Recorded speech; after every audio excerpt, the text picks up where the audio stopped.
Bambi, are you okay to put onto the house rules? And I'll just start, and just in case anyone else comes in over the next couple of minutes.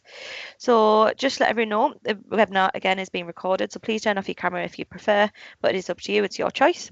Please keep your microphones on mute unless we're interacting after the session. So once Bambi's complete, we'll then kind of look at questions. If you do need captions, they are available, so please go to your meets control at the top and select more language and speech and then turn on live captions. Again, it is a lunch and learn session, so please feel free to eat, drink, doodle, stretch, stim, walk, whatever kind of makes you feel more comfortable within this next half hour. Please be kind. So I know Bambi's going to kind of talk about her journey, and again, she's going to be open to questions toward the end, and as she says, there's going to be no silly questions at all. And again, it'll be 30 minutes, 25 minutes to 30 minutes for the next for the actual session, and then it'll be open to questions at the end. And yeah, if you have any other questions, our email address will be on the screen at the end, so if there is anything, please let us know. You will receive an email afterwards with any kind of other information that you may need, and also a link to feedback, but please do not hesitate to contact us with anything after that. Bambi, I'm happy to kind of pass over to you if you're okay to, I'm happy to start. Yeah, thanks, Charlotte. Okay, so afternoon, everyone. Yeah, my name's Bambi French. I am one of the team leaders here at Durham Enable.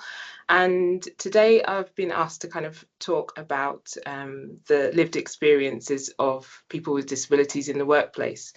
So I've called it A Mile in My Shoes because you're going to hear a little bit about my story and my journey. And as Charlotte said before, at the end, if you have questions, please ask. There isn't any question that, you know, I haven't probably had already. Nothing that, don't worry about causing offence or anything like that. Please just ask any questions that you have. So yeah, I hope you enjoy what you hear. So I want to start by quoting some of the very wise words of Atticus Finch from To Kill a Mockingbird by Harper Lee. Throughout the story, Atticus has several conversations with his daughter Scout, where he's trying to teach her how to build positive relationships with different kinds of people. On one of these occasions, he tells her, "You never really understand a person until you consider things from his point of view, until you climb into his skin and walk around in it." What I'm asking of you all today is that as you listen, you hold on to Atticus's words, and hopefully by the end of the session and beyond, you'll have a better understanding of what life in the workplace can be like for someone with a disability by taking a moment to climb into their skin, or at the very least, walk a mile in their shoes. I hope that there'll be a positive shift in your understanding about what it's like to be a person with a disability in the workplace, that you will see how you might be able to develop your professional practice, how you promote disability confidence, and ultimately in the way you build your organizations and form relationships with colleagues, moving a few steps closer towards building truly inclusive environments where everyone knows and understands that they are safe, seen, and supported. So there are two key goals for this session. One is to provide insight into the experiences of people with disabilities in the workplace, and the other is to provide you with some practical actions that you can take to improve your practice and promote positive work for all. So here's my personal experience. So I remember the very first time I heard Atticus's words. I was in year 10 at the very start of my English Literature GCSE course. I think we've all heard or read words that have had an impact on us, and sometimes we know the reason why the very minute those words land with us. Other times it can take a bit longer to work out why we feel the resonance and what the significance for us is and for our lives. At about the same time I was introduced to the words of Atticus Finch, I was also hearing the words of my consultant ophthalmologist at Moorfields Eye Hospital, telling me that at the age of 15, that the reason why I had been finding it so difficult to see and do the things that I had previously been able to see and do with much ease up until that point, was because they had discovered that I had an eye disease that was putting me on a path to progressive sight loss. At the very beginning stages of my diagnosis, I didn't get much support. My parents did what they could, my school teachers did what they could, and my friends sort of got used to helping me out a bit more when we were together. I realized very early on that I had one of two options, to give up trying and accept whatever was coming my way, or to keep going and show the world that I could do most of the things that everyone kept telling me I couldn't do or wouldn't be able to do. I say most things because I did concede that learning to drive was not going to be part of my future. Nobody would have benefited from that level of self-determination. So in the summer after I turned 16, I got my first part-time job. I realised that if I was going to continue my lifestyle, which consisted of travelling around London all day on a Saturday or in the holidays with my friends, I needed a way to fund this. So I went to find a job. There was no supported employment service for me to turn to, and not really anyone who could give me some good advice when it came to looking for and applying for a job with a disability. There was no one to talk to about how to disclose my disability in an effective way, or about the possibility of reasonable adjustments being put in place when I eventually entered the workplace. So I did what I could with the skills and knowledge that I had. The skill being that I sort of knew how to write a CV and could use the photocopy at the local library. And because my knowledge was at that time was built on the belief that people with disabilities found it more difficult to get work and were looked upon as less able, I chose to keep the information about my visual impairment to myself. To cut a long story short, I got a job as a temporary sales assistant at Next. If there's anyone on the call today from that company, please be assured that I really like shopping with you, but my memories of working the summer sales of 1997 do not hold the same level of fondness. I wasn't really prepared for how fast-paced that working during that period would be. I was first placed on the shop floor, where I was tasked with restocking the clothing rails with children's clothes as quickly as they were being emptied by the customers. There wasn't much light in the store, and as time went on, I found it increasingly difficult to focus on what I was doing. The continuous motion of moving stock from the lower rails to the higher rails was so fast that I didn't have time to reset my focus before moving again. I had just about made it through the first week of work. I was exhausted because I had used any energy reserves I had trying to compensate and find ways around the visual stress I was experiencing. I started thinking that there was no way that I would be able to keep working like this. So again, I found myself weighing up two options: give up the job or find another way to work so that I could keep going. I found out that there were some of the sales assistants working in the stockroom. I'd gone back there one day for something and noticed a couple of sales assistants sitting on the floor sorting through a mountain of clothing. At the time, this seemed like a better option for me, slower paced, and it didn't appear as though they were under the same pressure as the people on the shop floor. So I asked the manager if I could move into the stockroom. I moved into the stockroom and soon found out that although the pace was a bit slower, the difficulties were the same, maybe a little worse.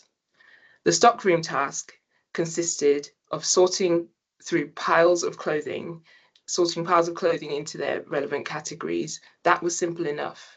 The difficulty came when I found that we also had to check the codes on each of the price tags and then write the codes into a table. If you haven't seen those codes before, these ones here that I've highlighted. I'm thinking back about this now and realise that this was a ridiculous task, and even for someone with 20/20 vision, they would have found this hard. The numbers that formed the code, as you can see, were really small, And as I had no assistive tech to help me, this was a very slow and demoralizing process. I would sit and stare for what felt like hours at the code, trying to work out what the numbers were, and more importantly, in which order they were in. The longer I stared at the codes, the more the numbers blurred and moved. I know you're probably wondering at this point why I didn't ask for help.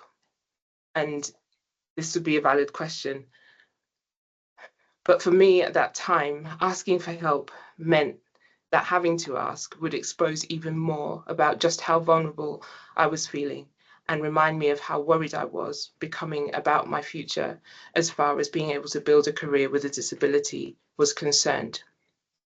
So I made it to the end of the temporary contract without telling anyone about my disability. So on one hand, I suppose I had experienced some success, but in working so hard to hide and make sure that the challenges I was facing could not be seen, I realize now that at the same time, I was also hiding all the gifts, talents, and abilities that go into making me who I am.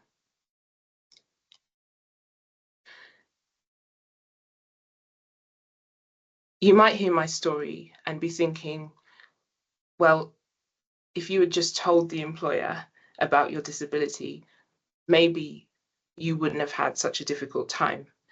And maybe that would have been the case. But I wasn't about to take the risk of things going the other way, disclosing my disability and not getting the job in the first place, or disclosing, getting the job, and then having to deal with negative attitudes, misunderstandings, and misconceptions about who I was and what I was able to achieve. You might also be thinking, well, that was 30 years ago. Things have changed. Things have changed since then, and you'd be right.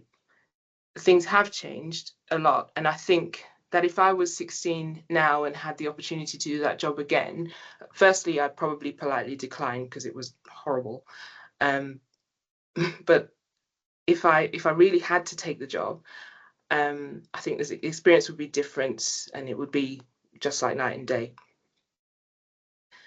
But as much as things have changed and as far as we have come, my personal story and experience, both positive and negative, of navigating the workplace with a disability is tied to the stories and experiences of the collective, to the community of people who are all working to make progress in their lives and careers in spite of the challenges that they face on a daily basis. There are people with disabilities now who want to enter the workforce, but as much as I was thinking and feeling all those years ago, the same thoughts and feelings around not wishing to disclose their additional needs due to fear of the consequences remains the same. And there are people with disabilities who already form part of the workforce, some who have disclosed and are receiving the support that they need. But there are also others who are choosing not to disclose, and like I was, are trying their best to get through their work days without being found out. The problem is that you can only keep this up for so long until the situation forces a disclosure, or in increasingly high numbers of cases leads to burnout, long-term sickness and absence, and resignation from employment altogether.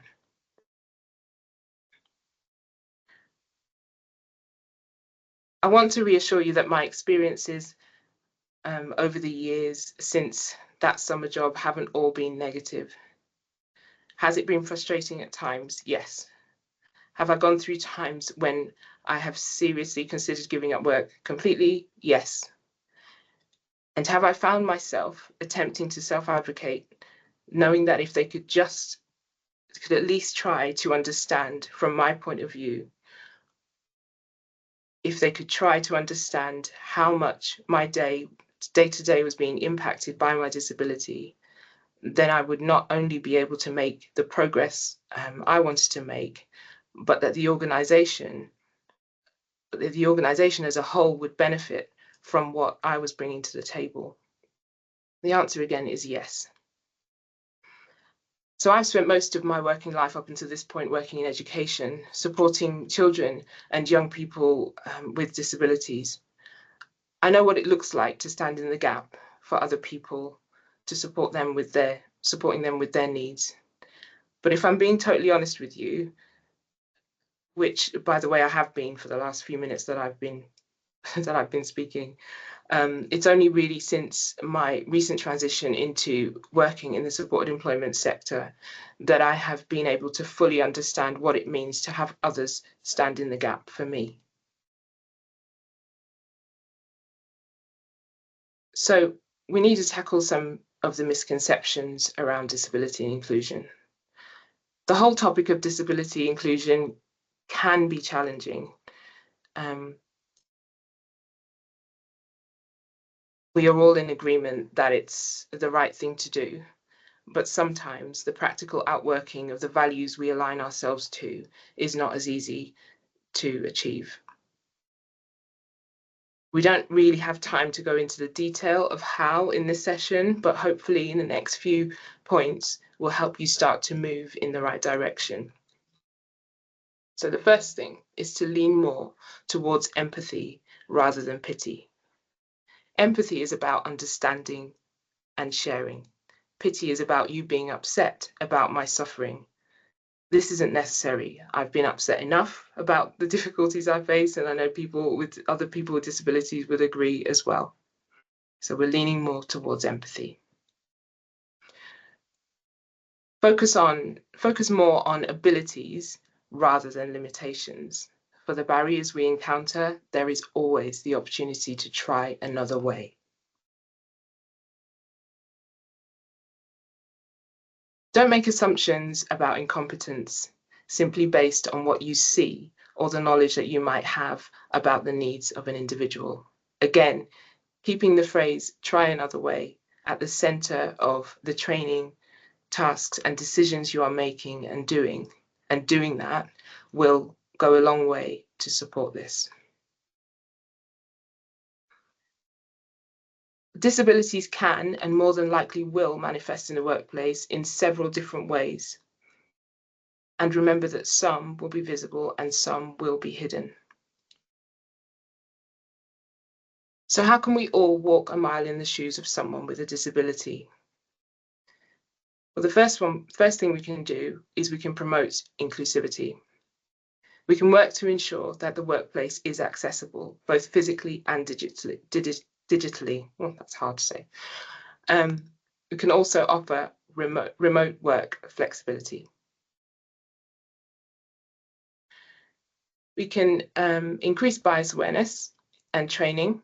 Okay, looking at remembering that there's conscious and unconscious biases that exist with all of us, and remembering also that language matters, making sure that we're not using outdated or outmoded language or vocabulary when we're referring to people with disabilities.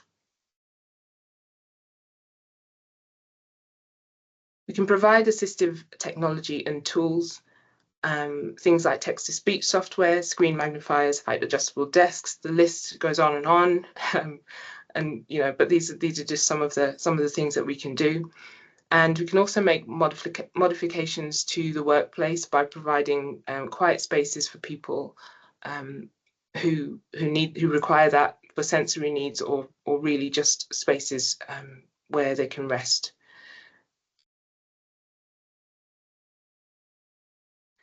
Being open to flexibility in job roles and looking at task flexibility. How can the task help all employees focus on and demonstrate what they can do? If you get in touch with your local supported employment service, they can help you understand what job carving looks like and how it can benefit your organisation. So empathy plays a really important role in team dynamics, and it's something that we would suggest that everybody wants to create within their organization. What empathy does is that it supports improved communication. So with empathy, teams are more likely to communicate effectively, ensuring that everyone is heard and that potential obstacles are addressed early on. Empathy helps to build trust and respect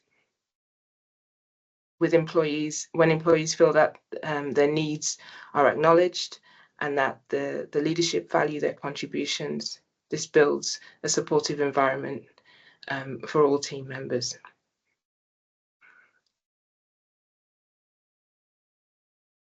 Empathy promotes enhanced collaboration also. When employers and employees are open to understanding each other's challenges, they are more likely to work together and create solutions that benefit the entire team. Empathy also leads to increased morale and retention with employees. When employees with disabilities feel understood, this can raise their morale and engagement increases. Empathy leads to job satisfaction, which can also reduce turnover. Empathy also leads to cultural and increased cultural and emotional intelligence. Teams are more emotionally intelligent when they develop empathy towards diverse groups, including those with disabilities. This enables them to handle conflicts better and work together in problem solving. So I've kind of listed here 3 key traits of what an inclusive employer looks like, or what the inclusive workplace looks like. One of those traits is empathy and understanding. Okay, so an inclusive employer demonstrates empathy by actively listening to the needs and concerns of their employees. They seek to understand the challenge that people with disabilities face. The actions that you can take to kind of move towards this empathy and understanding is to implement regular check-ins, provide training on empathy, and act on feedback. The second trait is demonstrating fairness and equity. So the inclusive organization prioritizes fairness and equity, that all employees have the opportunity for growth, development, and success, regardless of their needs or personal characteristics. And the actions that can be taken are to establish clear anti-discrimination policies, ensure equal access to resources, and maybe even conducting pay equity audits. And the third trait is having a commitment to accessibility and flexibility. So an inclusive organization recognizes that different people have different needs, and an environment is created that is adaptable and accessible to all employees. Some of the actions that can be taken in this step are to implement workplace adjustments, promote remote and hybrid working, and design accessible hiring practices. So to finish, back to the words of Atticus Finch. I hope that through what I've said today, that you have been able to consider things from the point of view of a person with a disability in the workplace. Please don't misunderstand what I have said and go away thinking that you now need to bear the full weight of the difficulties that those with disabilities are facing on a daily basis. This is not what I'm saying. All I would like to see and hear is that you now believe that you have a bit more knowledge and understanding that maybe you didn't have before today. That you'll go back to your places of work and you'll look at what's going on with different eyes. Even if you take just one idea from today and take action on it, that will put you one step ahead of where you were when we started. There are many places to get advice and go deeper into what's being presented today. But please remember that no matter where any of us find ourselves on the path towards full and meaningful inclusion, we are all on a journey. And just remain open to the possibility that at different points along the way, you might have to change your shoes. Thank you.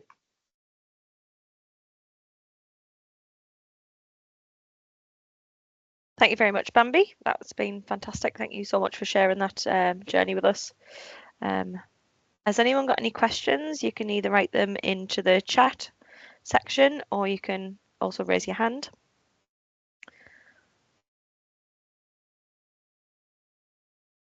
No?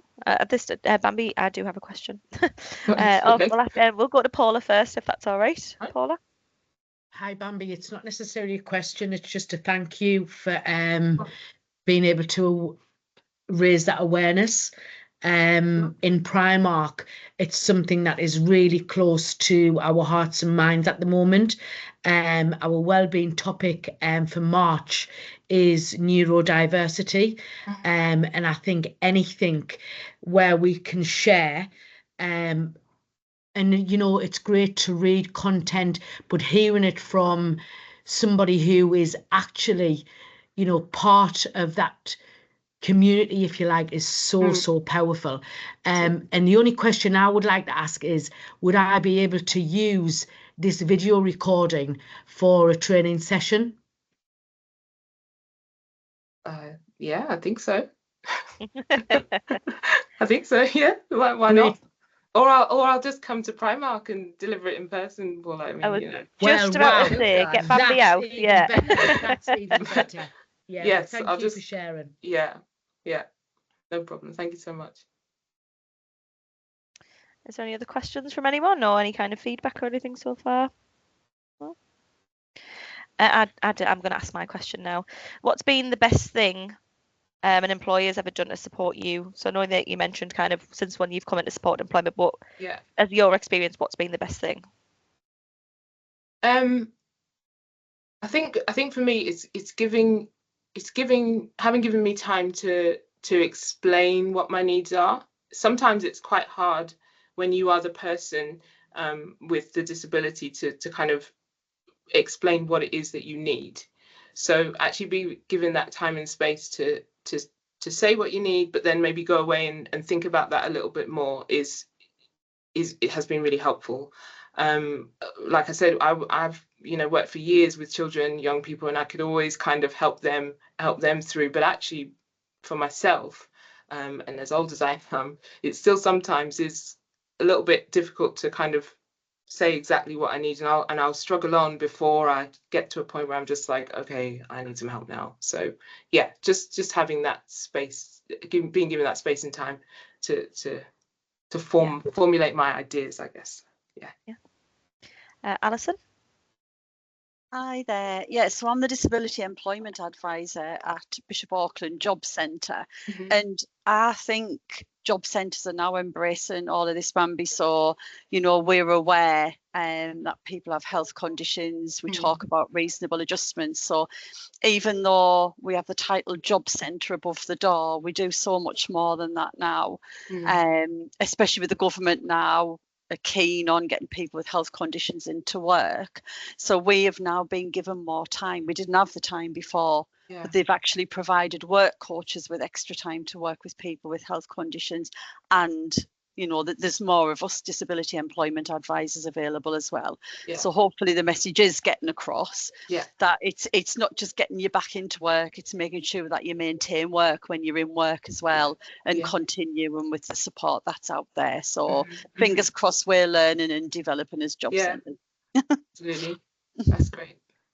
I think it's all about kind of creating that again, that inclusive environment for all of us working together, including the job centre, including employees, and including obviously who we are as an organisation to support people to have these conversations. And it's fantastic, Bambi, that you can talk about your experience so positively. And again, it's having such a good impact on people.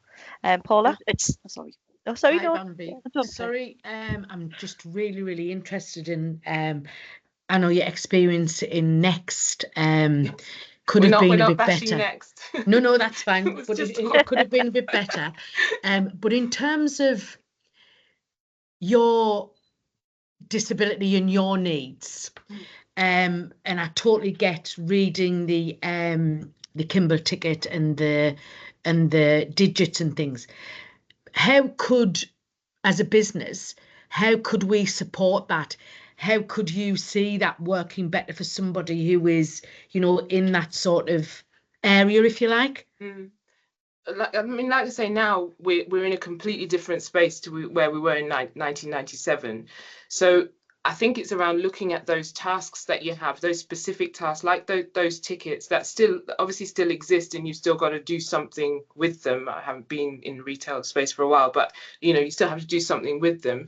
So how then do you facilitate someone being able to do that task effectively? So for me now, to do that task, I would either need an electronic magnifier to be able to see those numbers, or have them in some way on a piece of tech like an iPad where I can access them more easily. I still now when I go shopping, if I'm by myself and I have those tickets. I mean, I even struggle now because of where my eyesight is now. I struggle now to even read sometimes the pricing on the ticket. So I'll take a picture on my phone. I've figured ways. I'll take a picture on my phone and enlarge it so I can see, oh, I'm not paying that. I'll put it back. Do you know what I mean? But Yeah. It's I think it's just really thinking through kind of how would someone access any of the tasks. And I always say go with the senses first. Would they be able to see it? Will they be able to hear what's going on? And then look at sort of how the different needs, how the different disabilities could be, how that could impact some of the different disabilities that would come through. Yeah. Thank you for sharing. We do have obviously reasonable adjustments in place for some of our colleagues who do need to use a magnifying glass. But I was just interested to see, what could evolve from that sort of price and style, if you like, with the swing ticket. But thank you so much for sharing that. You're welcome. Carol? Hi. I just wanted to add to that. I am the in-work support and training officer for Durham Enable, and I supported a visually impaired customer just last year. We went around every single shop in Chesley Street in order to see whether the environment, the labels, all sorts of different things, and it was a living and learning experience for both of us. The big take home was that if we couldn't see the prices, will the rest of the customers see that? So in addition to being able to support disabled staff members, actually disabled members of the public coming in and out of retail outlets, being able to access what they need to. We noticed things like if it was very dark going through the doorway, it was quite intimidating because you couldn't see what was on the other side. The lighting in the shop was either really, really bright or actually quite dim in places, which had quite an impact on the nature of his disability particularly. But also it was attitudinal.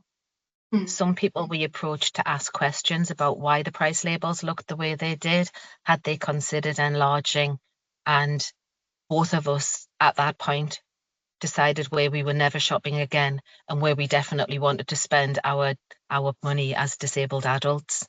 So I think it has more of a holistic impact.